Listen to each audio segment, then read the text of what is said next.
അസ്സലാമു അലൈക്കും വറഹ്മത്തുള്ളാഹി വബറകാതുഹു. ബിസ്മില്ലാ വൽഹംദുലില്ലാ. സമൂഹത്തിൽ വിവാഹരംഗത്തെ ആഭാസങ്ങൾ തുടർക്കഥയായിക്കൊണ്ടിരിക്കുകയാണ്. വിവിധങ്ങളായ തരത്തിലാണ് ഓരോ കല്യാണ രംഗത്തുമുള്ള തോന്നിവാസങ്ങൾ നമ്മൾ കണ്ടുകൊണ്ടിരിക്കുന്നത്. അതിൻ്റെ അപകടങ്ങളും മരണങ്ങളും വരെ നമ്മൾ കേൾക്കുന്നത് വളരെ ദുഃഖത്തോടു കൂടിയാണ്. എന്നാൽ ഇതിനെ നിർത്താൻ നമുക്ക് എന്തു ചെയ്യാൻ സാധ്യമാകും?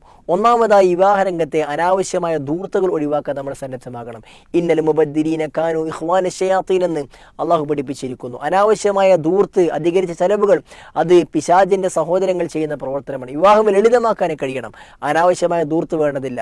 ഇവൻ്റ് മാനേജ്മെൻറ്റ് ടീമും അതേപോലെ തന്നെ ഭക്ഷണത്തിന് ഉള്ള അത്തരം ആളുകളും ഒന്നുമല്ല നമ്മുടെ കല്യാണം തീരുമാനിക്കേണ്ടത്. അത്തരം കാര്യങ്ങൾ നമുക്ക് നല്ല ബോധ്യമുണ്ടാകണം. അതുപോലെ തന്നെ സമൂഹത്തിൽ നടമാടുന്ന തോന്നിവാസങ്ങളുടെ കൈക്ക് പിടിക്കുവാൻ സമൂഹത്തിലെ മുതിർന്നവർ തയ്യാറാവുകയും ആഭാസങ്ങളിൽ നിന്ന് മാറി നിൽക്കുവാൻ യുവാക്കൾ സന്നദ്ധമാവുകയും ചെയ്താൽ തന്നെ ഇത്തരം കാര്യങ്ങളൊക്കെ സമൂഹത്തിൽ ഇല്ലാതാക്കാൻ കഴിയുമെന്ന് നമ്മൾ മനസ്സിലാക്കുക.